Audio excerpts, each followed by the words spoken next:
started to wonder, and I wondered, which led me to wonder. I had to wonder. I started to wonder. I couldn't help but wonder. I couldn't help but wonder. I couldn't help but wonder. I couldn't help but wonder. I couldn't help but wonder. I couldn't help but wonder. I couldn't help but wonder. I couldn't help but wonder. I couldn't help but wonder. I couldn't help but wonder. I couldn't help but wonder. I couldn't help but wonder. I couldn't help but wonder. I couldn't help but wonder. I couldn't help but wonder. I couldn't help but wonder. I couldn't help but wonder. I couldn't help but wonder. I couldn't help but wonder. Hello and welcome to City Girls Make Do. I'm Alex and I've got chlamydia. Oh my god, I'm Stephanie and I'm a retired slut. So yeah, today we are asking a big question. Season 4, episode 6. Are we sluts? Are we sluts? Are we sluts? You know, that's a good question. Yeah. Yeah. So we have to posit to ourselves this week, and it's one our goyles are positing. Yeah, I mean, it's something most women have probably thought before in their life. Am I a slut? I mean, even before I had sex with anyone, I was asking myself if I was a slut, so... Yeah, pretty much, because that's just, you know, I mean, well, you're either a slut or... Or a loser, and you're not real. True, exactly. So there's only two options, and also you can be both at the same time. So, yeah, it's a good one. But I thought this episode was pretty decent for the most part. It was a nice smooth ride for me.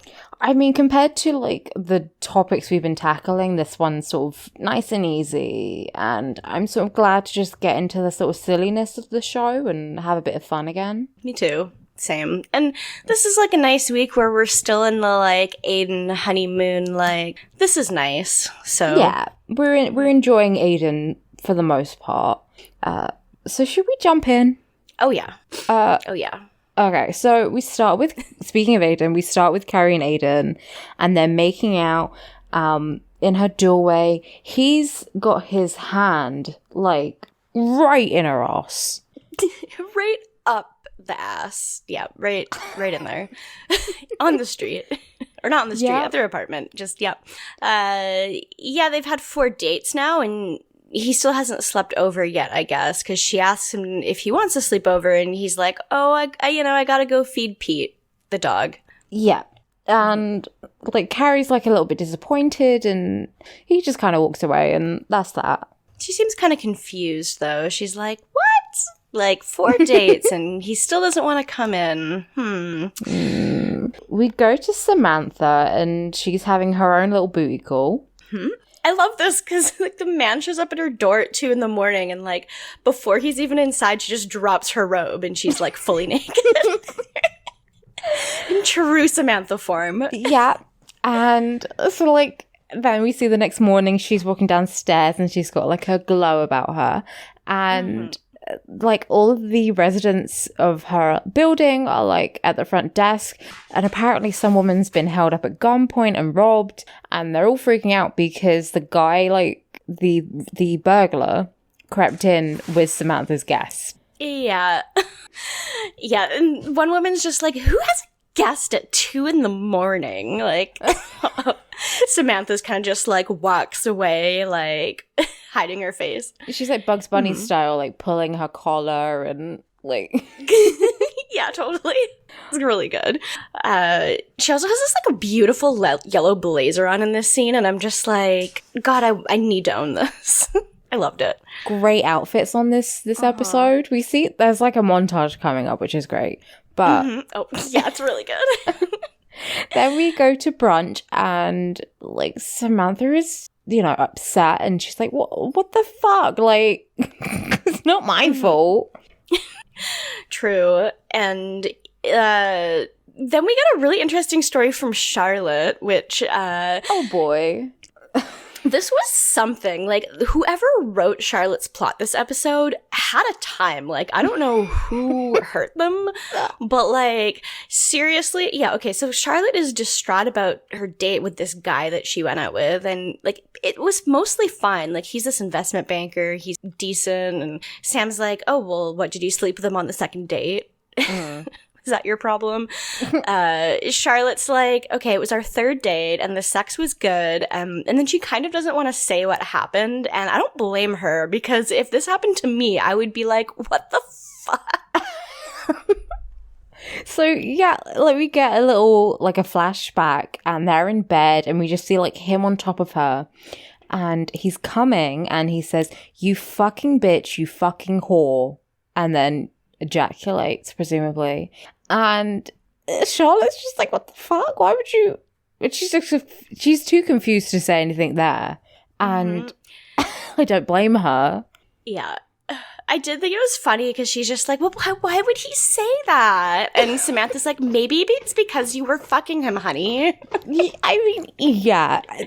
I like, this is the thing. Okay, so we find out later that he just says it like reflexively. He doesn't, it's not his thing. Like, he's not doing it on purpose. And that's even weirder. Like, if his kink was like saying dirty things to her, then okay, well, that makes sense. But no one just has, like, fucking ejaculation Tourette's. Oh my god, that's what it is. Yeah. Yeah, no, he had a cum blackout when he yelled that. It's wild to me. And yeah, no, I don't know what kind of trauma you have to have in your life for that to be something that you say just unconsciously and don't realize that you've said it. Like, I don't know. It's really dark, and like, it's like they're all really confused. And then obviously Carrie has to make everything about herself, and she's like, well, Aidan and I haven't even been having sex. Yeah, Charlotte's having more sex than me. Wah, wah. Yeah. Yeah, and they're like, what? You haven't slept with Aidan yet? They kind of make it sound like Carrie and Aidan have been together for, like a month and they still haven't slept together or something. We find out later that that's not true. I think she says they've been dating for like a week and a half. Yes. So it's not unheard of. Yeah, a week and a half, but they've been on 4 dates, which seems like a lot for someone you just met, and I guess they must really like each other, but I guess. But then Charlotte like asks, she's like genuinely worried about like, am I a whore? Because he called me that. Like, does he really think that about me? And she's like, no one wants to marry a whore, and I don't want people to think of me like that. And, they're kind of just like, well, I mean, you've racked up quite a number. I'm not gonna say that, but like, that's pretty much what Miranda says to her. Like I'm not gonna call you a whore, but you slept with a lot of people, Yeah. The girls are like, no. Samantha says, well, if you're a slut, what does that make me? True, and all the girls kind of just go quiet, like, But yeah, I mean, Miranda's like, look, I'm not going to call you a whore, but you have slept with a lot of people, I mean, we all have. Yeah. And that's kind of just how it is. That's just the way it is. It's just reality. Oh, yeah, then we go to Aidan and Carrie making out again. Yeah, they do love to make out. They're like teenagers. It's kind of gross. But yeah, true. So they're at her door and she says, do you want to come in? He says no, and she storms off, like shuts the door in his face. It's true. And it's a little dramatic. It's a little dramatic, but she's just so horny. Like, that's her motivation. I love it. And he knocks on the door and answers, and she's like, basically, he says to her, look, I don't want to sleep with you immediately because I've slept with people and I don't know if I like them yet and it hasn't worked out. So I want to wait until I'm sure. Yeah. And he does reassure her, it's only been a week and a half. Like, it's okay. It's, like, it's not that weird. No, it's not that weird to wait that long. And, like, once Carrie gets back inside her apartment alone, she's just like, oh my god, it's been a week and a half. Like, why did I just expect us to be sleeping together immediately? And then she puts a Post-it on her computer monitor that says romance. Because she's like, I've forgotten about romance. On the monitor. Yeah. Just a reminder. Just literally just the word romance. Yeah, not anything else. Like, not like, oh, reminder to write your article. It's just romance on a Post-it. And... Yep. And then we get our question, and she's really freaked out. She's like, oh my god, I forgot that, like, guys can just be romantic. Like, that exists. Yeah, like, well, okay, so before her question, we find out that Miranda has chlamydia. Oh, yeah, that is before it. Yeah, and it's not that big of a thing. It's mostly just her being like, I have chlamydia, guess what? Yeah, she's walking in the park with Carrie, and she's just like, oh, I got a test, and apparently it was just like, her gynecologist just threw it in just to see. And yeah, she's got it, and she's like, great, now I have to fucking contact everyone I've ever slept with and tell them that they should get checked.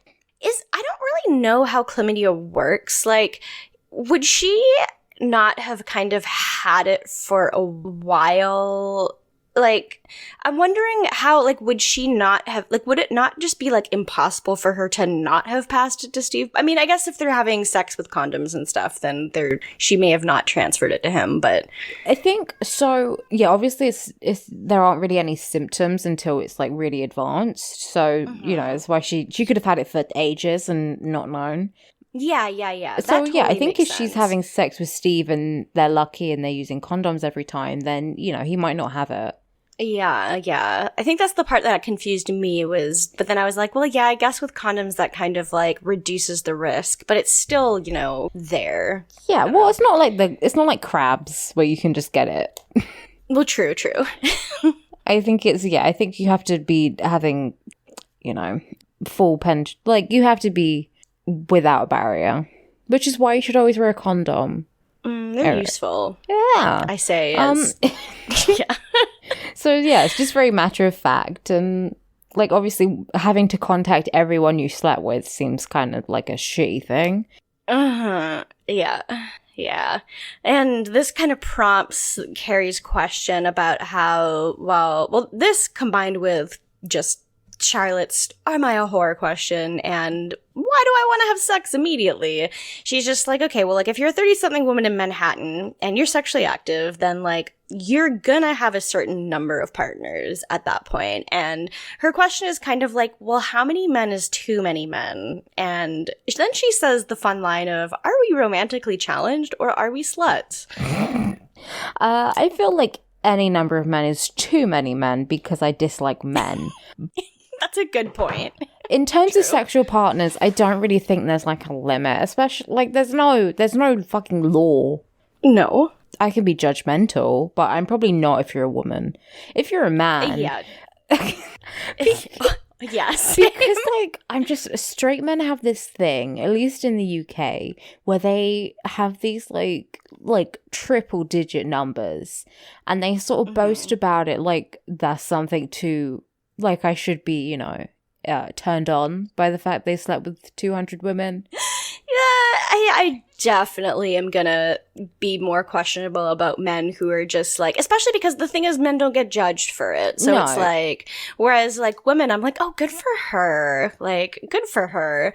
Yeah. But with men, I'm just like, oh, please. Like, no one's judging you anyway. Like, who cares how much sex you do or don't have? Like, and I mean, mathematically, like if I do the math, which I can't, you know, I'll make you do that. But it just annoys me because, like, you see so many people, like, it's just, like, a weird thing where guys will be like, I've slept with 800 girls. And you're like, you're 21. How have you done that?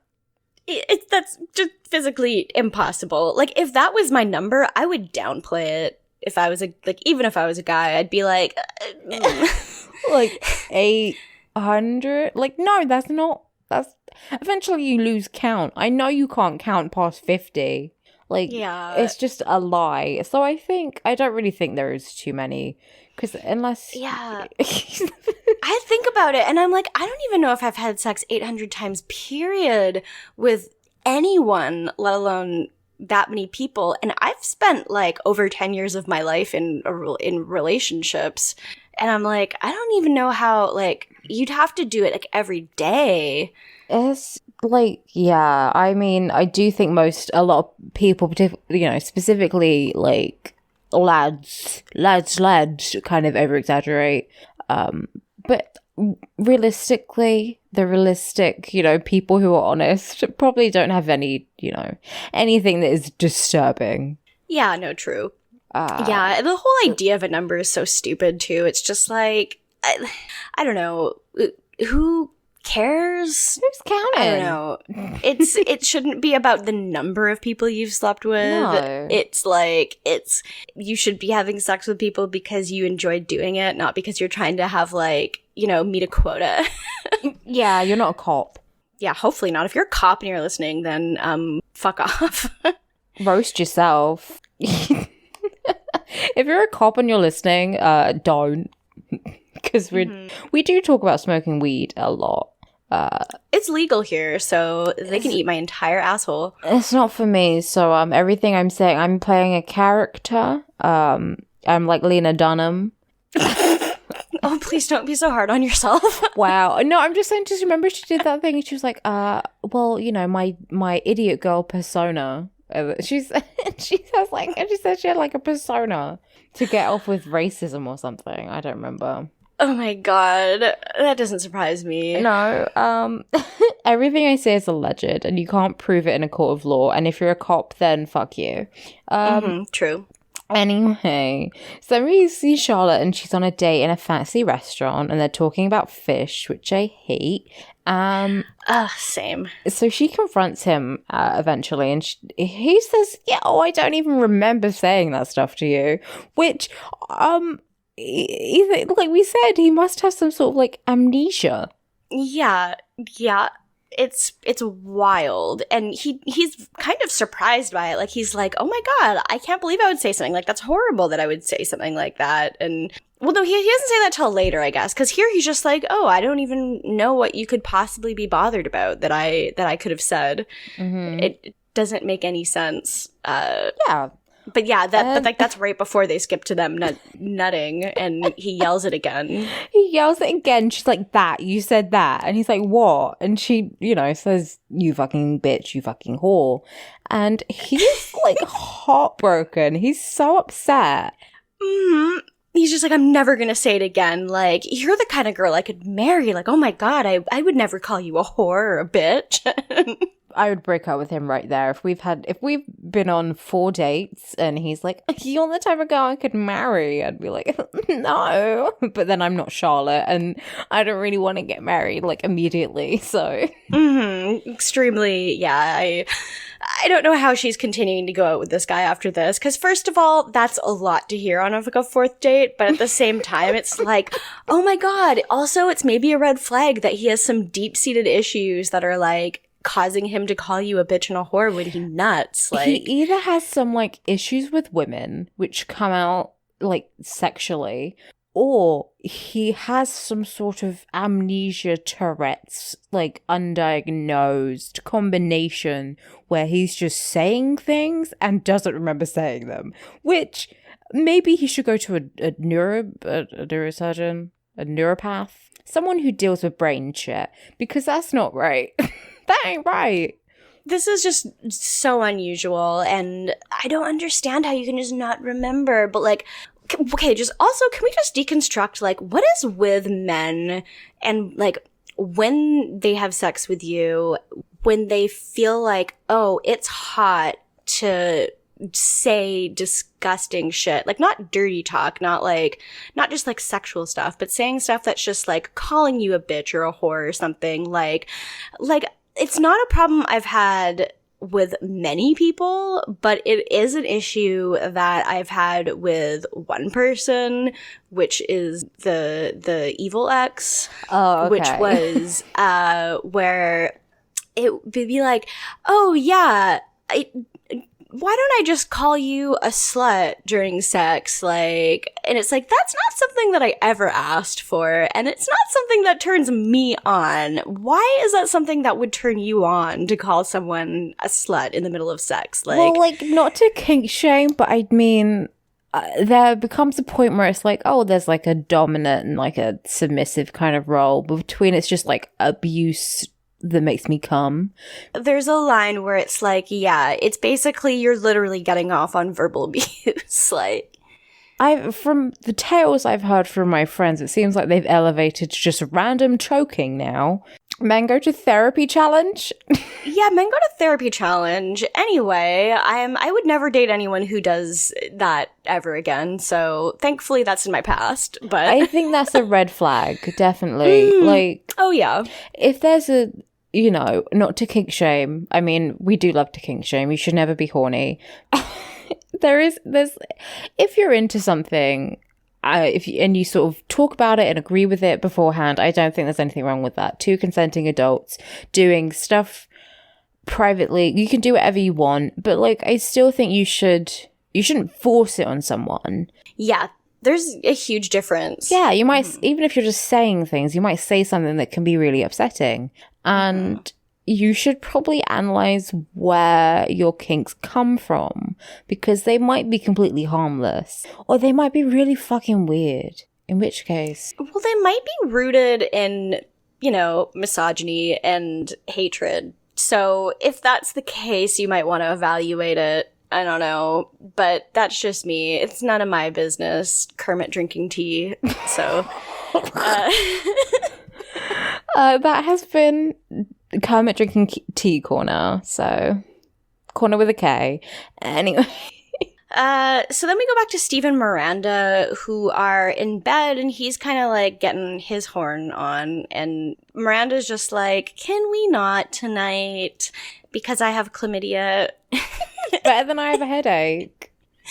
True. And he's like, what's that? What's chlamydia? Doesn't sound good. Okay, the fact that he didn't know what chlamydia is, I have some questions about that. I know we need to have someone to explain shit to the audience, but like, how is he he's an adult man, he's like a 30-year-old man, and he's like, oh, what's chlamydia? I've never been tested for an STD in my fucking life. I'm an idiot. And it's like the year 2000. He has no excuse at this point. Like, no excuse whatsoever. Like, I knew what chlamydia was in the year 2000 probably because of going to school. Like, yeah, I mean, he very clearly grew up in Brooklyn, but like, I was gonna say maybe he went to a Catholic school or something, or he went to a very religious school and they didn't say shit about fuck. That's possible. It is possible. I feel like he's sexually active enough that it's like, you cannot be this sexually active and this stupid about it. Like, he's a bartender. Has none of his friends, or he hasn't overheard anyone say, oh, so-and-so's got gonorrhea or chlamydia or syphilis. Was syphilis still around? Yeah, I have no idea. I had a relative who died of gonorrhea. Died? Died? Yeah. It? Yeah, this is like in like the... This was in like the 50s or something, so... Oh, okay. I didn't even know you could die of it. The thing is, I know about all of these STDs or STIs, I guess, but I don't know what the specifics are of most of them. Like, I'm not sure what the symptoms are for most of them. I just know. I mean, I think most of them don't really have symptoms apart from like yuckiness, so... Yeah. The specifics have never been that, necessary for me to know. But at the same time, I'm an adult. I've heard all of them before. I've, been to a gynecologist before and been tested for things because I'm not a fucking idiot. Yeah, I've been to a clinic. It's just a little swab. Like, you should get regular checks. And you should, I think especially, I know over here, I think there are like particular places for under 25s. As well, which are just like little walk-in centers, so they're pretty good. And I remember, oh my god, I just got a flashback. I remember like my last sort of year of school, I was like 16, and it became like a trend to have like these socks that they would give out at the STD clinic. Oh my god. Like, to say that you've been checked? Yeah, to say that you didn't have anything. Like, they would, I think, to like try and encourage, young people. But like, everyone would get them to be like, I am having sex. See, I went to the clinic. And they were like these little pink socks. And that's so funny. Oh my god. So you knew which girls were clean and who had had sex because they had the fucking chlamydia socks. Oh, that's so fun. I love the idea of being like, I'm having sex. And like bragging about it because it's so like it's such a 16-year-old thing to do. Yeah. It's like, who cares? I don't give a shit. Yeah, between the ages of like 15 and like 21, you're just like, I'm having sex. And everyone's like, yeah, sure, I care about that. Yeah, it's such a thing. And this part pissed me off because Miranda said, okay, so since I have it, you should get tested. He's like, oh, why? Like, you're the only person I'm with and you have it. And it's like, you are so dumb. You are so dumb. You are so dumb. She's so fucking stupid. She's like... Let's just live with it. Let's just live with chlamydia. That's our third roommate, chlamydia. So she's like, and like earlier in the episode, she's like, well, it can cause infertility. Like, it can cause a lot of, infections and issues. One of the main ones being infertility. And because he doesn't know shit about fuck, he's like, oh, let's just pass it back and forth to each other. And she has the most serious face on. She's like, Steve, we can't do that. I can't believe she has to say this to him. You shouldn't have to say, let's not pass a disease back and forth.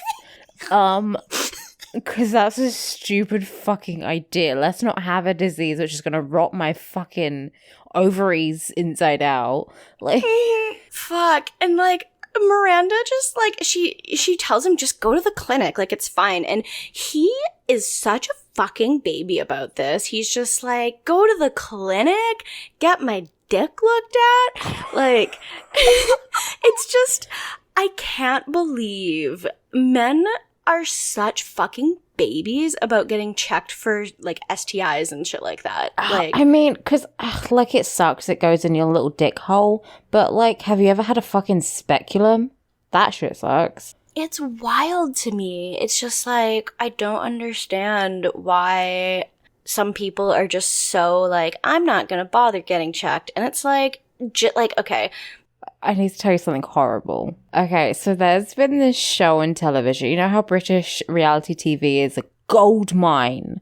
Well, you're gonna love this one. So it's basically, there was another show like this, but it went off the air, and this is a new one, where it's like in a sex clinic, and they basically like show all the fucking shit. Like, you don't see dicks, so you don't see, fannies, but you just, you basically, you watch people get their tests done, you find out what weird fucking parts they have. There was one where a guy didn't know that he only had one ball, which was great. I mean, I guess you probably don't spend a lot of time looking at it, but you'd think you'd be able to feel it. I know, guys, like, I know that people play with their balls. Like, come on, you can't tell me you don't play with your balls. I don't know. Oh my god. And then this other one, I might have to edit this out, it might be too disgusting, but he had never washed his foreskin. Oh, no, that's bad. Nope. So he couldn't pull it back. He couldn't pull it back because it had like sealed shut from the fucking smegma. He never knew he had to pull it back and clean it. And that's the type of fucking dude I feel like Steve is. If he wasn't circumcised, which he probably is, like, he's that like, oh, I have to get my dick checked? Like, yeah, dude. Yeah, you have to get your dick checked. I'm gonna lose my mind at this. It's just that, like, cis men are like this. I don't know why. They just are. It's like, I don't want to. And they're babies about it. And I don't get it. It's like, I don't get it. It's like, if you have a vagina, getting a pap smear is just, you do it and you suck it up. But like, if you have a dick and you go to get that checked out, like, God forbid. Yeah. I don't get it. Yeah. Anyway, so I hope that haunts everyone's nightmares. It's gonna haunt my nightmares. I'm so afraid of this person going into the world. Like, if this person has had sex with someone and someone saw a dick that was like shut from the smegma, like, that's just... My dick is closed for business. I'm sorry, the shutters are down. It won't come out. No. Oh my god. This is so evil. Like, oh. Well, no, Steve goes to the doctor. Oh, yeah. And he's like, and we get like a comedic, like, the doctor pulls out a Q-tip and he's like, he does the scream from Home Alone into the fucking camera. Pretty much. Because he says, we need a sample from inside your penis, holding up the Q-tip. I think even, like, in some places they let you, like, when I had my test done, they just let me do it myself. Oh, that's nice. And I think they do that in some places. They just let you do it yourself, but just nice. You just go behind a curtain, you're like, whoop, whoop. Yeah, that would be nice. I've never had that done before, but I think it's because I've always just, like, had it done at the same time as a pap, where they're like, we gotta go in here. And I'm like, okay, have fun. I don't have to get my pap done for another couple of years, so really... Yeah, same. I don't think you start getting them done till, like, 25. Oh, really? I had to start getting mine... Ew. Wow. I think I got my first one when I was like 18, maybe. I don't know. Oh God! And my mum just finished her smears. So you only have to get it for 40 years. It's great. It's good. I love it. I love to have the cervix just, scraped. It's good. Yeah. Oh, I did have a doctor press on my cervix once. That was disgusting. I didn't even know he got his fingers up that far. It's just like, you're in there, I guess. I guess that's what they go in there with one of those, like those things that you use to lift up a car so that you can like change the tire. They basically put that inside your vagina. Yeah. Yeah, it's fucking disgusting. And then it makes like a sound when it comes out. It's like, oh. Yeah, it's like time to change this tire in your uterus. Oh God, it's horrible. Good. Yeah. And then we see Miranda writing her list of her conquests. Yeah, her list of every person she slept with. And I think she gets a bit distraught by how long the list is, which she didn't really realize. And then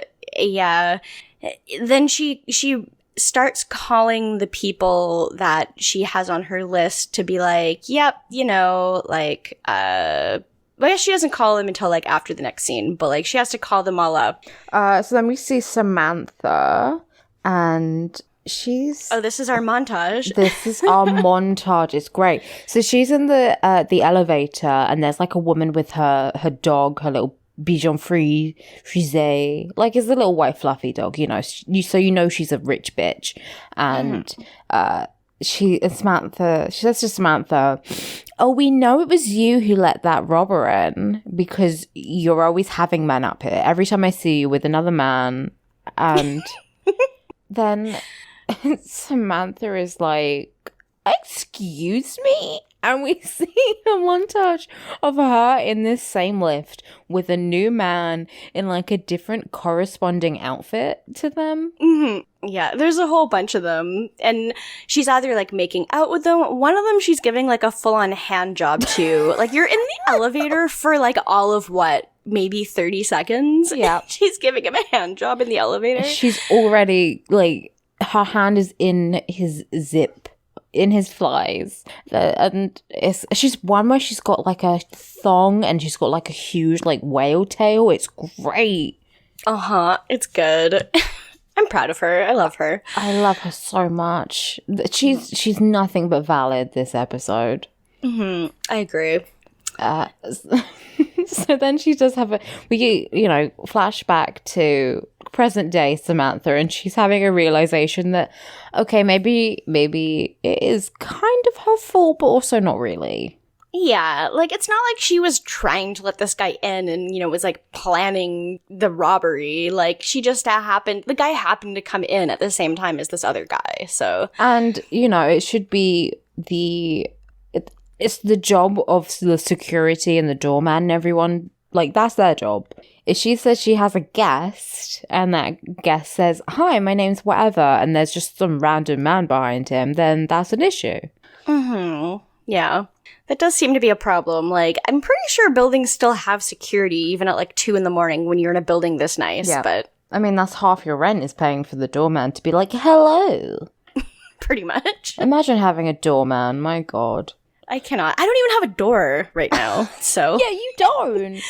Yeah, recently my door, well, okay, so I live in a building that's like kind of like a house, but there's 3 apartments in it, and the very front of the building has like a front door to it that leads into like a main entranceway, and then there's another door. So like my building is still locked, but the very front door blew off in the wind like a month ago, like at the beginning of March, and fucking my landlord has not replaced it yet. There's no door. I have no front door, so. Yeah. That's where we're living. God. I hope you get a new door soon. You deserve one. I need to email my landlady and be like, where's my door, evil Stephanie? But Fuck fucking landlords. ACAB. ACAL and ACAB. So then we move on to Miranda, and she's in her office, and this is so relatable. She's on the phone to someone, and she's like pretending that she's having a good time, and then as soon as they hang up, she just goes back to her like resting bitch face. yeah, it's good. Yeah. I also love that she's doing this at work. Oh yeah. Well, you might as well get paid. Oh yeah, getting like company time to have chlamydia? Hell yeah. Boss makes $1, I make a dime. That's why I phone my exes and tell them I have chlamydia on company time.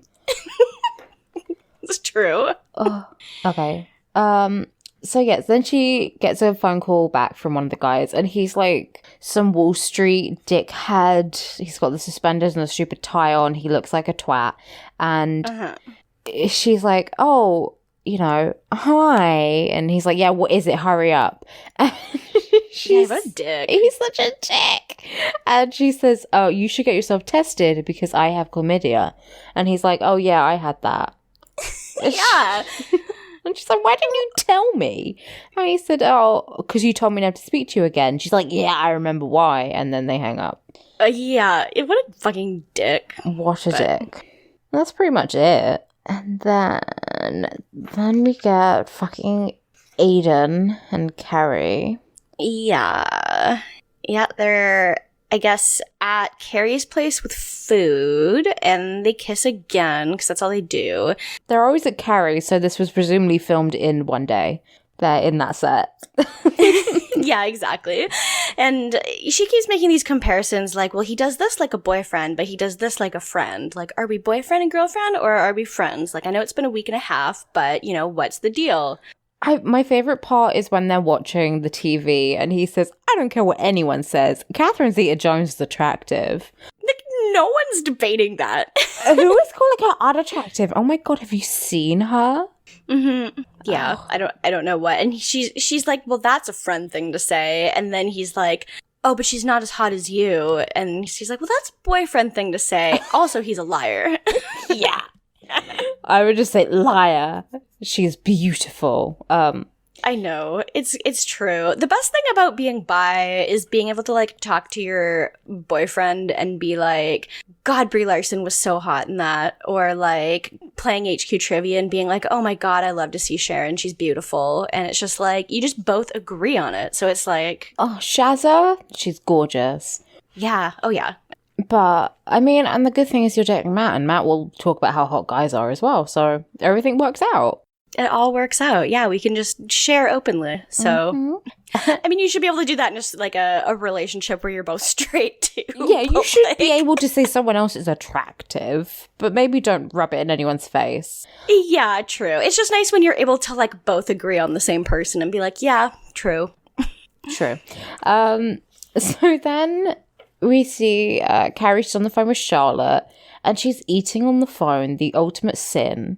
Mm-hmm. Eating when you're, I think, like, because even if you're talking to someone, it's still disgusting if you're eating, but you can communicate in a way outside of just talking, you know. Mm-hmm. Oh my God, I was listening to a podcast and I had to stop because they were fucking, like, full on eating. It's not like they were eating a fucking meal. Like, they weren't just like, oh, I'm just gonna have a little cashew nut. Like, they were just sloppily eating for like a solid few minutes, and I went, do you know what, I'm gonna have to leave because this is too unprofessional. That's disgusting. I could not deal with that. And it's just like when you're talking into a phone or when you're talking into a mic, it picks up on all the little sounds in your mouth and everything. It's so different from talking to someone who's eating in person, because it's not like you have your ear against their mouth and being like hearing all the sounds. It's so different. It's just, yeah, not hearing like mouth sounds and stuff. It's disgusting. So she's on the phone to Charlotte and she's like, oh, he's being weird. Like, I don't really know where I stand with him. And also he's been in the bathroom for 30 minutes. Which is disgusting. Disgusting. After like 10 minutes, I'd be like, are you okay? Are you ill? Do you need to go home? No one needs to be in there that long. It's a long time. The only reason I'd ever be in the bathroom for like a half hour would be like, I could probably stay in the shower for like 20 minutes if I like wanted, but then I don't know what else for another 10 minutes. So yeah, if I'm having a bath or if I'm doing like a full ablution, like I'm exfoliating, I'm moisturizing, I'm putting on some fake tan because I'm, according to my mental health feedback, I'm white and I'm like having an Ariana Grande style crisis. Oh my god. You get your 23andMe back and it says you're Italian. Imagine. Like mine and hers get swapped and it's like, and she's like, oh my god, I'm black. And then I find out that I'm Italian and I'm like suicidal. I don't want to be Italian. That's so valid. Yeah. Anyway, yeah. So yeah, if I'm doing like a full Korean 10-step like face wash, cool. But like 30 minutes of someone else's bathroom, that is criminal. That's illegal. Unless you're dying, get out. You gotta have a good reason, probably. That seems like pretty, and like maybe you got the flu and it's bad, but like, yeah, I don't know. But she's telling Charlotte about, like, she's like, this is weird. He's been in there for 30 minutes. And then Aidan calls her. So she's like, okay, I gotta go do this, I guess. And been in the bathroom for 30 minutes and he's like, Carrie, get over here. I'd say, no, what have you been doing? Tell me what you've been doing first. And she goes over and he's run her a bath. And I literally went, oh. I found this so unrealistic. Oh, yeah. This totally broke my immersion in the show. Your immersion. Because there's no way he ran a bath and she didn't know that's what baths are so fucking loud to run. Her apartment is not that big. There is no way she did not know that's what he was doing. She was on the bed and her bathroom is like maybe 7 foot away. Yeah. I mean, I did immediately go, oh, that's sweet. And then, thought about it and went, wait, that doesn't make no sense. So. Yeah. And a half an hour? How long does it take to run it takes like 5 minutes to run a bath. Why has he been in there for that long? And like, he lit some candles and everything. It's cute and shit. But like, the bath will be cold by then. So my theory is that he was taking a shit and was in there for like too long. I was like, oh, fuck, now I have to do something. Yeah. He probably did. He like was lighting candles to like get rid of the smell, and then he was like, I guess this is romantic.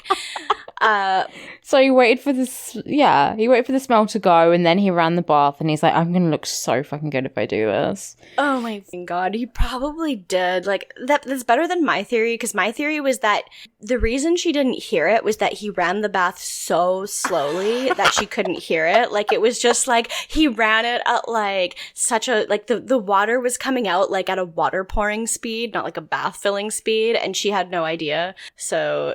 And it took a half an hour, yeah. And the bath is freezing cold because of it. Yeah, no, for sure. It would just be like tepid. Tepid bath. I don't like that. No, I need a hot bath. Every time I get in the bath, I think every single time I'm like, oh fuck, this is too hot. And then 5 minutes later, I'm freezing. Yeah, the thing about baths and showers, too, is that you need to get into them and your skin needs to sublime off your bones. Like, by the time you get out, you should just be a skeleton. And all of your skin, it's just faded. Your skin has vaporized and, like, that's the ideal. Yeah. I'm just like Jason and the Argonauts, like, claymation skeleton. That's my ideal form. Yeah, same. Like that's the ideal human form, so get used to it. You might not like it, but that's it. And then, yeah, so she's like really touched and she's like, oh, are you gonna come in it with me? And he said, no, I'm gonna go home. Which is my favorite part. He ran a bath and then he's like, see ya. You have to have a bath now because I ran it for you. Maybe she didn't want to have a bath. Maybe she didn't want to do that. Maybe she had one this morning. She doesn't want to have another one. Yeah, it is a little bit... It's a little bit weird. I don't know. And I don't understand why he's suddenly just like, I'm just peace out now. Like, it makes no sense. Maybe, okay, so if your theory is right, maybe it makes a bit of sense because maybe you want to stick around and have her like sit in the bath and minutes later be like, what's that smell? Like, what's going on? Like, it's a shit and run. Yeah. He's like, oh, I don't want her to like piece together what happened, so I better leave. And then this is so weird. And he's like, oh, well, we're not going to have sex, but I'm going to be thinking about you naked. Oh, like, why not it's not the friend thing. Yeah. Why not just bang me? If you're going to see me naked. So she's in the bath. And she's like, got all the soap suds perfectly covering up her nipples. And then he's like by the door. I don't understand the geography of her apartment. Same. Was he at the door to like the closet that leads into her bathroom, or was he at the front door? She can't see that from her bath. Yeah, no, she can't because it makes no sense whatsoever. I was very confused about this. I was so confused, but she convinces him. She's like, "Oh, come on," and he gets in the bath with her, and it's cute. They just soaping each other up. Yeah, just a nice little bath, and the bath is definitely too small for both of them. Like, I don't know. The baths are, like, I feel like the idea of taking a bath with someone sounds really nice and romantic, but in reality, in practice, it's just like, this is not fun. And, like, he's a big guy. He's a big dude. Mm-hmm. You'd think the water would be, like, if he put enough water in this for her in the first place, it would be overflowing with people. Like, let's be real. Maybe they just let some water out. I remember I walked in at my parents used to have baths together, and I walked in on them once, and I was like, I was like 5, so I didn't even think of it as like a sexual way, because when you're like little and you like bathe with your like siblings and your friends and shit. Yeah. So I was just like, hey, what's up? I want to have some chicken nuggets. Like, I didn't care. And I do love kids because they just burst in. They're just like, hey, what's up? True. It's true. So, I still don't understand how they both got in the bath together. I don't understand. Yeah, I don't understand if she, like, stripped down in front of him and then got in the bath and then he left. It seems like she did. But, like, what kind of tantric nonsense is that? If you're like, oh, I don't want to have sex with you, but I want to watch you strip off and get into this bath I drew for you, and then I'm going to leave and jerk off. That's pretty much what it sounded like. And then he had to get in the bath too. So clearly she would have had to him to get into the bath, unless she was like, I'm going to close my eyes and I'm going to look at your dick. Dicks float. So she must have seen his dick. They float. It floats up all the way to the surface of the water, and then there's like a perfect soap bubble covering it so you can't see it. Yeah, and Pennywise comes up and it's like, oh, the dicks float down here. Oh my god. I don't know how big it would have to be to actually float up, though, like from where he's sitting. I don't know. This is the logistics of this. This entire scene from start to beginning makes no sense to me. Like, there's not a single thing logistically that makes sense about this episode in terms of Carrie's apartment. It's like an MC Escher painting. It's not real. We do find out that he does have a big dick. At least... Yeah, and it doesn't curve. Learn that, too. No, it's straight. It's like... Straight. I don't know why it...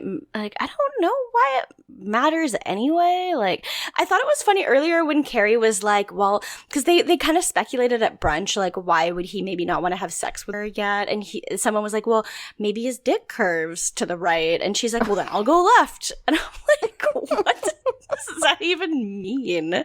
Like, once it's inside of you, it's going pretty straight. It straightens out whatever direction it's pointing. I mean, all of them point a different way. It would be kind of interesting if you did have like you could put a level on it. Yeah. I always kind of wondered if it depends on which way you kind of flip it up when you put your pants on. Like, does it just kind of like get kind of, like if does it mold? Does it kind of, yeah, because, like, oh, if you hold your face like that, it's going to stay like that forever. Like, I don't know. One of those kind of things. I don't know. I don't know. I've never asked. Maybe we should do an experiment. I don't know. And you know how, like, a lot of people have that thing where it's like, well, if I do something on my left side, I have to do it on my right side. Otherwise, it just doesn't feel right. Like, that's me sometimes with stuff. Like, is it kind of like, well, half the time I gotta flip my dick to the right side and half the time I gotta flip my dick to the left side, like, so that it's even. Like, wouldn't that bother you if you're kind of like a symmetry person? I don't know. My body's rather symmetrical, so I haven't had to face that quandary, but... If you have a dick, write into seagirlsmakedo@gmail.com. And yeah, tell us about if you switch it up sometimes, dick oriented, because I'm kind of curious. I don't know. Okay. Yeah, they don't sleep together, but... Yeah, no, they don't. No, but I think Carrie's on the phone to Samantha, right? Samantha talks to Carrie after she gets, like, chased up to her bedroom. Well, not chased, but like she gets back to her apartment and there's people in the lobby who like whisper when she walks by, and then like when she walks away they like, I don't know, she's kind of just like, if you have something to say to me, say it to my face, and like yells at them, and then they basically yell at her like, you're bad for the building. Yeah, we see the old woman and she has like an eye patch on. And she's like, I can't open my eye. And literally everyone we see in her building has been like old and white except for this old lady's carer. Yeah, every single person. Uh-huh. So, And then, yeah, she's on the phone to Carrie, and Carrie's like, he's got a straight dick. And Samantha's like, that's wonderful. I'm thinking I should move because everyone hates me. Yeah, they say that she says they chased me like I was fucking-stein. Which is really good. And Carrie smartly says they can't evict you for having sex. I mean, they can't. But, like, yeah, if everyone hates you and is constantly judging you for something you like to do, then, I understand her aggression. I do too. And she says, I just think they're jealous. Yeah, probably. And then we go to Charlotte and her man, and they're trying to have sex, and he's too afraid to come. This is so hard to watch. Just like watching him struggle to not nut. He's like on top of her and he's like nearly crying. He's like restraining himself, and he's trying not to say it. I think he does though, doesn't he? Oh, he does, because like he gets to a point where he's just struggling and it's so uncomfortable to watch, and Charlotte's like, oh fine, just do it. And she basically is like, it's fine, just do it and get it over with. And then he comes and he yells it just like always. But then like as soon as he rolls over, he's just like so ashamed. He just like covers his face. And basically we find out from Carrie's voiceover that like they stopped seeing each other and he basically started seeing a therapist right away. Good for him. I'm glad. Yeah, I'm glad that he went and did something about it, because a lot of people would just move on and, like, let that be, but... It would be, like, time to find myself a girl who likes being called that. Mm-hmm, yep. But, no, good for him. And then we go to Miranda and Steve, and she's like, they're talking about the clinic results and everything, and they're just in her bedroom. And eventually he asks what her number is, what her body count is. Yeah, it's kind of like playful, because she calls herself, she's like, I'm a diseased whore. And she talks about how she had to make a list of all the people that she slept with. So it wasn't like he was like asking because he was like Jesus Christ, how many people do you sleep with to get chlamydia? But he was like, she was kind of talking about her list already, I guess. And she's like hesitant to say how many people she slept with. Because like, obviously, like you get judged no matter what. Like it's too small, it's too big. Like, yeah. And it's also her boyfriend. She probably doesn't want to talk about the people she slept with to her boyfriend. Like, that's a weird topic, I think, but I don't know. It's like something that I always hear like people talking about. And it seems like such a weird thing to ask for like a defined number, not like how many you sort of figure out sort of like how many serious relationships you've been in, or you might say, well, I wasn't really focused. I was just kind of having a bit of fun, and you go, okay. But I think, yeah, asking for like a defined number for some reason, maybe it's just straight people, I don't know, but they're always like, you get to that stage in a relationship where you tell each other how many people you slept with and you go through all of your exes. And I'm like, Jesus Christ, that's just a stage? That's not a stage. That just comes up naturally. It's just also such a thing where it's like, it just seems like I don't really care. I don't know. Like, I feel like I wouldn't maybe it's also just because my boyfriend and I have known each other since before I was sexually active. So it's like, I've known him since I was 16 or 15 even. So it's kind of like, I don't think we know pretty much everything about each other's dating history already just because we've known each other for so long. So it's like, we don't care. I don't know. But even then, yeah. I feel like it's something that comes up, but like I always hear about people talking about it like it is a defined stage, as in the whole, oh yeah, you need to sleep with each other on the 3rd day and then tell each other everyone you slept with on the 7th. That's so weird. I've never heard that before, but it's strange. But anyway, she eventually tells and she says that her number is 42. Uh-huh. Yeah, and he says, not bad. That's not bad. No. I mean, yeah, like she's a 30-year-old woman and she's been playing the field and she enjoys sex. There's nothing wrong with that. Yeah, no, that sounds like a perfectly normal number for someone who's like 35 or however old she is. I don't know. Yeah. I mean, whatever. Everyone's going to be different. You could be 35 and you might have slept with 2 people or 1 person or no people, and you could be 35 and slept with 40. It doesn't. Yeah, I mean, you can also be like 20 and slept with 40 people, and it's like, that's also normal too. So, yeah, it's a number. It really doesn't really mean anything.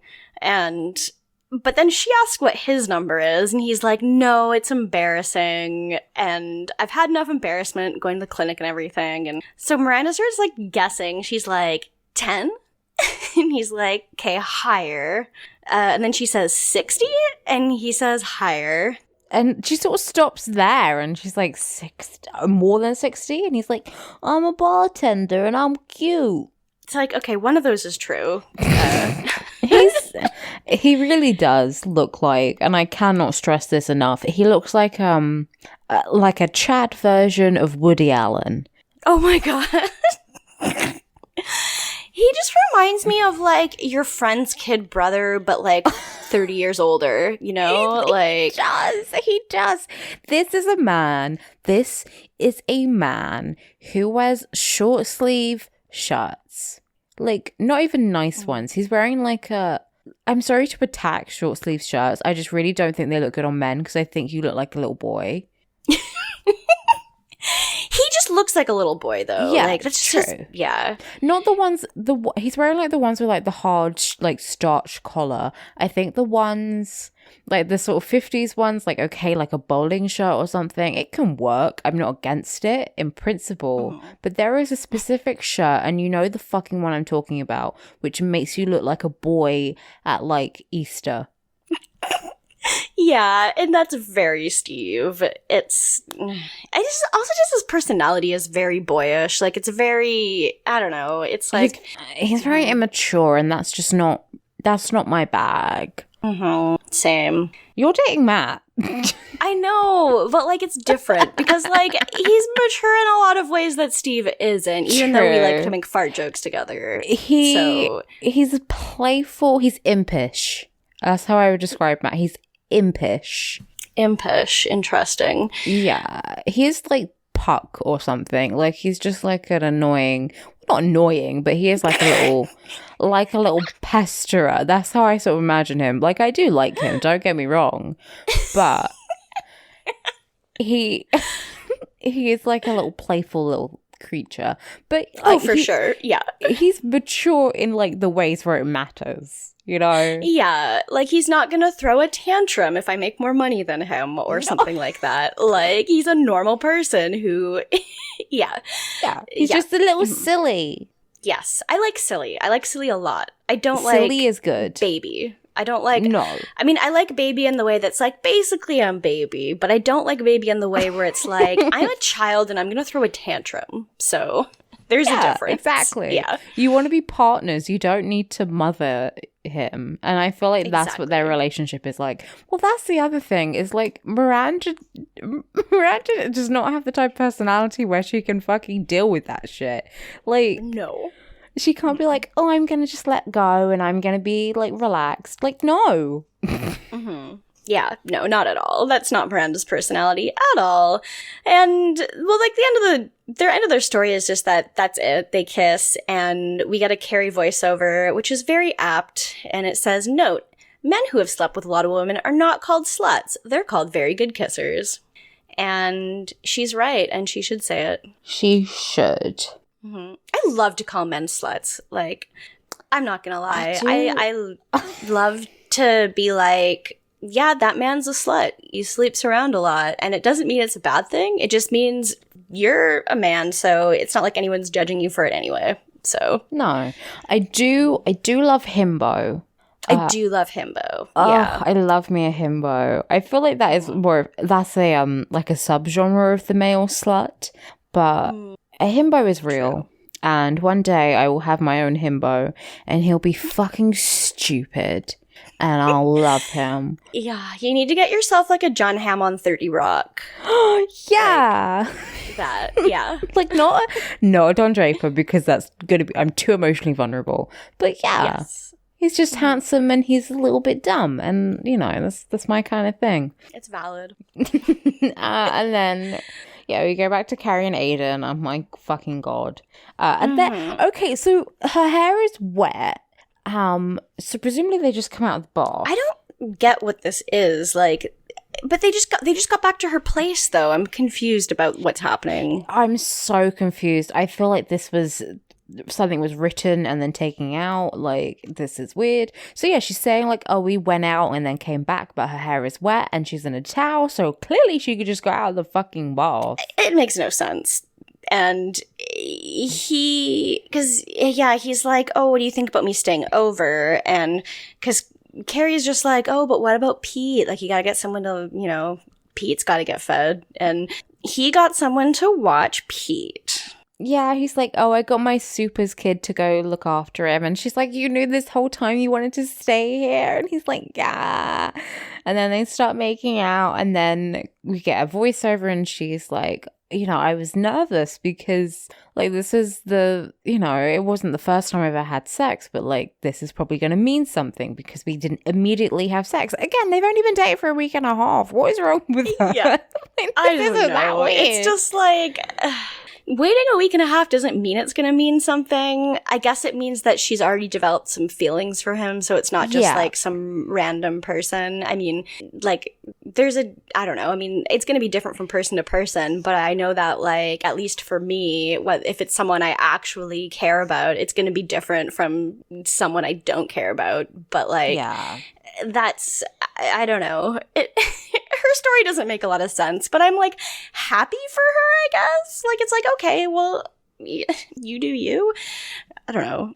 She's nervous and they sort of go to the bed together and he's like on top of her, sort of like, this is so funny. They're on the side of the bed and his like legs are up. He's like crushing her.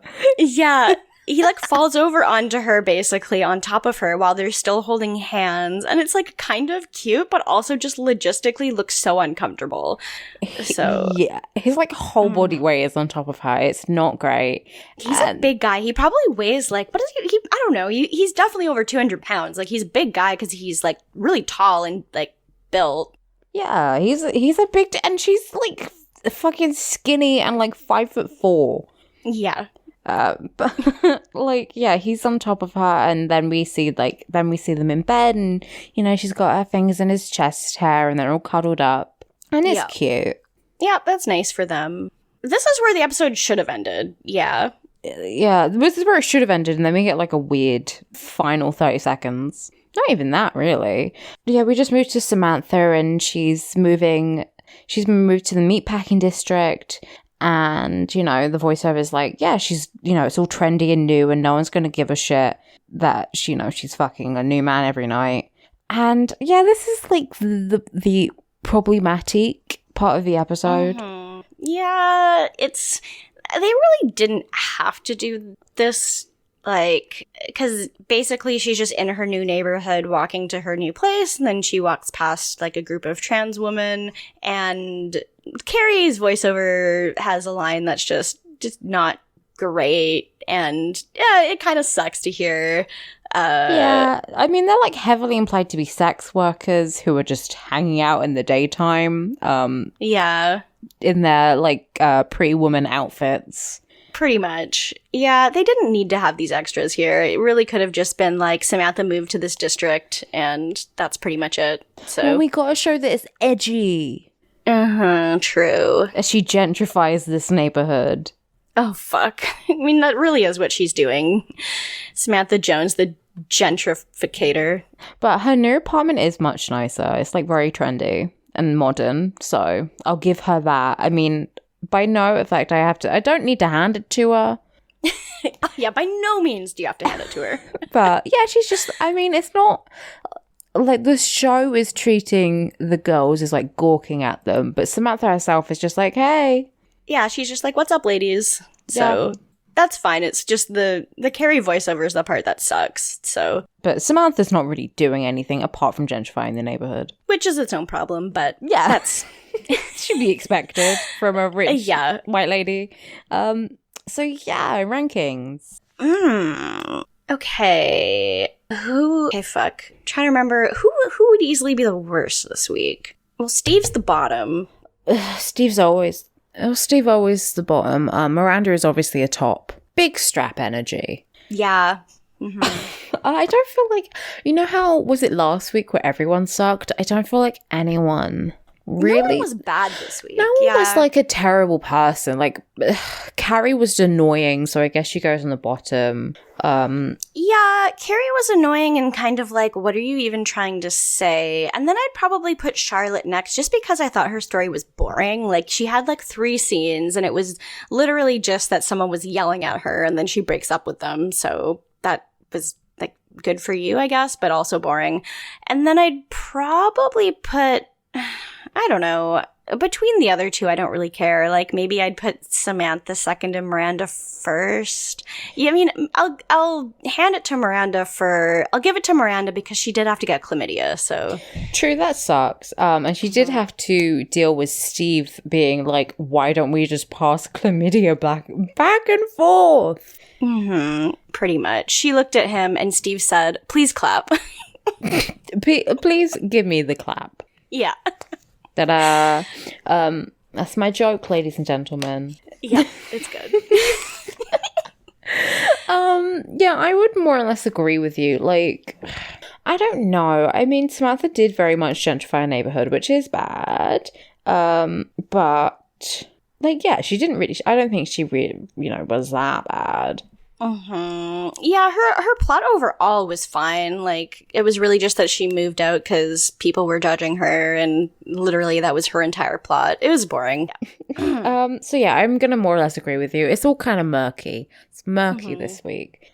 True. But yeah, so should we go into questions? I think so. I think we should go into questions. Okay, well, if you want to send us questions, then you can go to seagirlsmakedo.tumblr.com/ask. And if you don't have a Tumblr and you want to ask them elsewhere, then, Twitter and Gmail are both seagirlsmakedo. So you can go there. True. You can also send anonymous questions on Tumblr too if you want. I think anonymous is enabled. You can tell us what your dick looks like. But don't send a picture. If you send a picture, I'm gonna literally kill you. We will kill you, yes. But if you describe your dick to us, then that's at least creative. Yeah.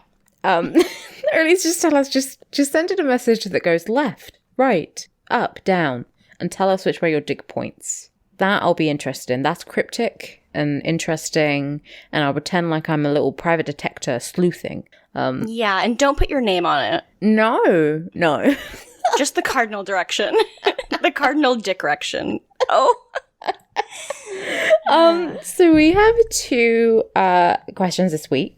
First one is from, well, both from friends of the show actually, but the first one is from Haunting the Morgue on Tumblr, aka Morgue, who asks, what would SATC try to tackle poorly nowadays if they were doing bisexuals and interracial dating back then? If they try to tackle those 2 things now, do you think it would be better, the same, or worse? My bets are on the same, or like maybe they tackle one better than the other, but in a woke liberal kind of better. Yeah, that's a really good question. So, yeah, what do we think they'd tackle nowadays? I really think, like, it would be gender would be a big one. Gender would be a huge one. Like, one of the things I mentioned when we did the bisexual episode is kind of how I felt like, I feel like if they tried to do something like it now, then they would probably try to be like, I don't know, obviously bisexuality and, you know, that has existed for a long time, but they kind of treat it like it's something that people don't really understand. And like, I feel like they would try to do something like that with maybe like having Carrie date like a non-binary person or something, where it's like, this has been a thing for a long time. You're just very uneducated. Or like a trans guy or something and be like, oh, you know, do the whole thing like, if I'm dating a trans guy, am I still straight? And it's like, yeah, you are. Shut the fuck up. Yeah, I feel like they would try to, like, I don't know. I don't know how they would tackle it, though. Like, I feel like no matter what, they wouldn't do a good job. Like, it would be kind of from the perspective of, like, oh, what does this mean? And it's like, you could just, you know, have it just be a normal story instead of being an issue you're tackling, because it's not an issue, but... No, but it's like, you know, the same way they sort of came from bisexuality from like, I mean, the creators are gay, but, and like, it sort of is this very like binary perspective, and coming for like, I mean, the interracial thing wasn't as bad, but it was still coming from a very white perspective. So I feel like anything, like if they were to tackle the genders, then it would be from a very cis perspective, and it's like, it's just, that's not interesting. No, not at all. I would hope that at least nowadays they would be like, they would realize that there is kind of like, you know, a bigger kind of social justice movement, and people will kind of criticize them more nowadays if they fuck up something like that than they would in the year 2000 or 99 or something. Yeah. But like, that shouldn't be the reason why you put more of an effort in, but I feel like that it might cause them to put a bit more of an effort in. But at the same time, there's still HBO, and there's still, you know, we're edgy TV, so... I feel like we would definitely have like kink shit. We would definitely have polyam couples.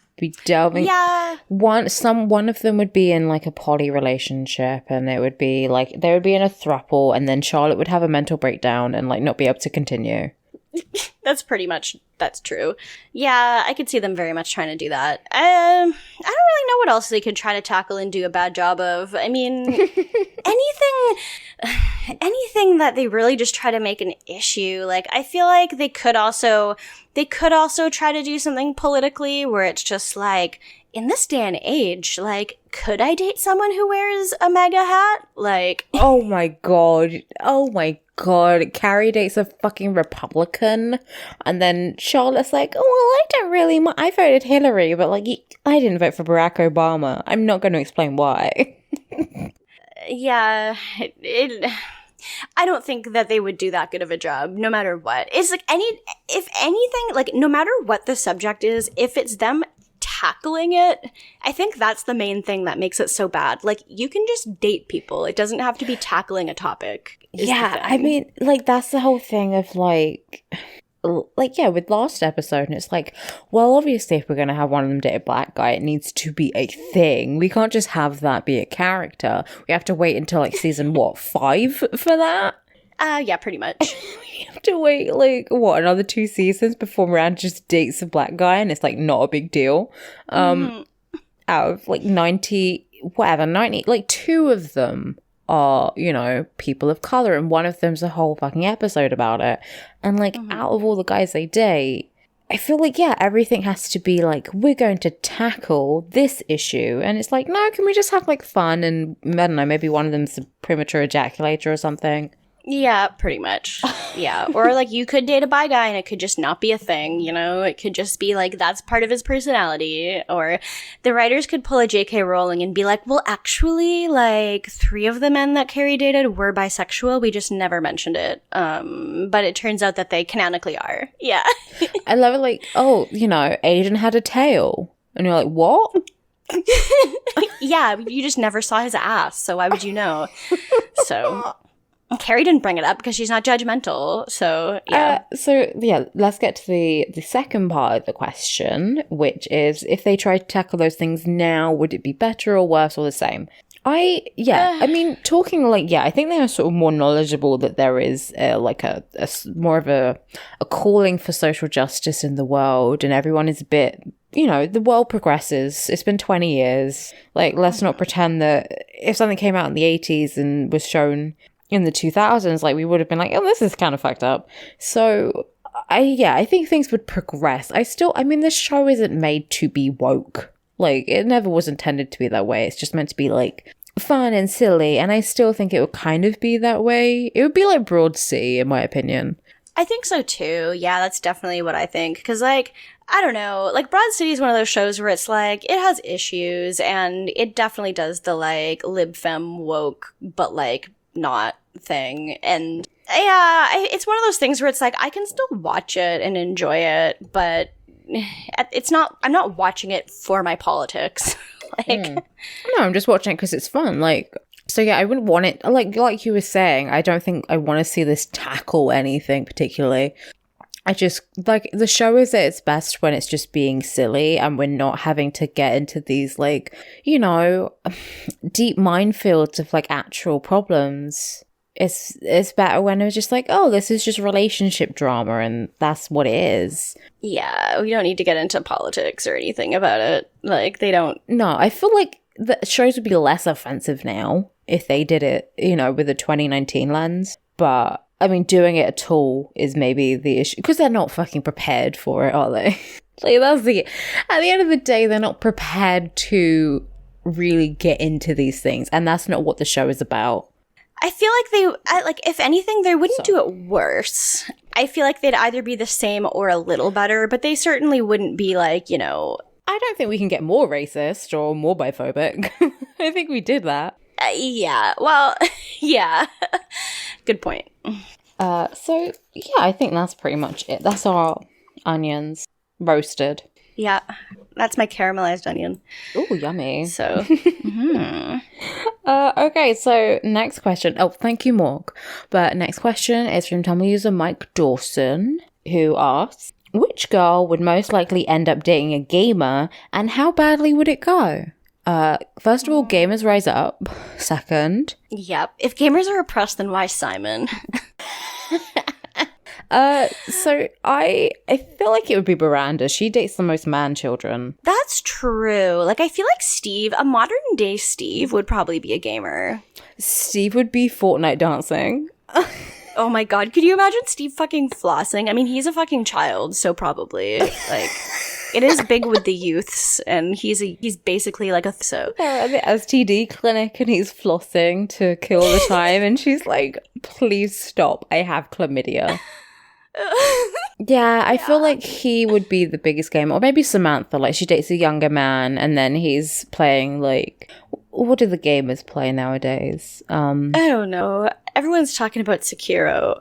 He could be playing that. Yeah, he's just talking about Sekiro, and I don't know. Yeah, it's like me when my friends are talking about games I've never played. I'm just like, oh, cool. I extremely thought Sekiro was like a very cutesy game based off of the name, because I was like, oh, that sounds like it's probably the name of like a little animal or something. And then I found out that it's like Dark Souls. So. That's the like, I watched the trailer and it was like this fucking cool, like Japanese whole thing. And then it was like a Dark Souls game. And I love to have fun. So I'm not playing any games that are hard. I've been playing a lot of Skyrim. And I've just been turning the difficulty down every so often because I just want to have fun. I love to have fun. Oh my God. Get that, like, once you get to a certain skill level, like, playing on EB not fun, but, like, at the same time, I'm bad at video games, so fuck that. But everyone's talking about Sekiro and Apex Legends, and I'm just like, are you winning, son? Anyway, that's all the questions. That's it, everyone. That's the end of the episode. Yes, and that's it. That's all you get. That and our plugs. Plugging. Plug it up. You always go first. I go first. These are my hair plugs. So I'm Joel McHale. I got my hair plugged. Oh no. Yeah, that's me. So what's up? You can find me on Twitter at Age of Oddish. You can find me on Tumblr at Wimfall Island. And that's literally it. I'm nowhere else. That's all of the places I exist. You don't exist in a physical form. No. Thank God. Thank God. And you can find me on Twitter at DorkPhoenix69. And then on Tumblr, I'm just DorkPhoenix, no 69. I claimed that URL. The person who's got the fucking hyphen in between Dork and Phoenix, suck my fucking left nut. My God. You were also on Tuning Fork this week. I was. It was really good. Thank you. I was with a friend of the show and boyfriend of the show, David and Matt, respectively. And we talked about Lulu. We all had a terrible time. But it was fun to record, and I think we put out a good episode, so. I think it was. I listened to it, and it was really good. And it definitely, like, I mean, I didn't go out and listen to Lulu after, because, you know, you guys convinced me. You got a pretty good argument for why I shouldn't listen to it. And I heard the clips, so the clips were bad. So, but it did go out and listen to Christopher Lee afterwards, because you guys were talking about, Christopher Lee and shedding the blood of the Saxon men. So, I went and listened to that after. And just so you guys can picture like this in your mind's eye, I am wearing my Metallica t-shirt as we've been recording. Good. That's good. It's an Unjustice for All one. It's been distressed because I've been wearing it. I wear it all the time. And then on the back, it's got the band members. And one time my mum said, "Why does your t-shirt have cavemen on?" And oh my God.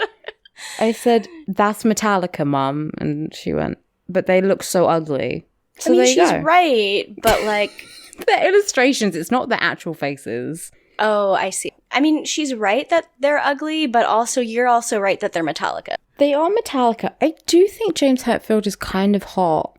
I don't... Even though he has, like, always had shit facial hair. So... Oh, who can never be sure?